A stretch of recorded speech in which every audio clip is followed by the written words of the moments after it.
பொடி நடையாக அமெரிக்காவை வலம் வருவோம்.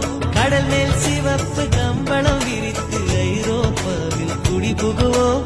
நம் காதலை கவி பாடவே செல்லியின் வைரனின் கல்லறை தோக்கத்தை கலைத்திடுவோம்.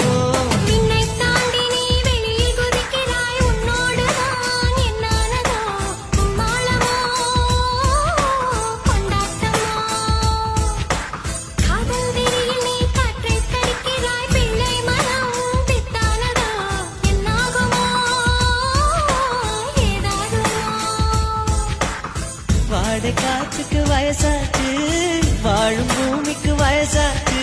கொடியுகம் போனால் என்ன, காதலுக்கு எப்போதும் வயசாகாது.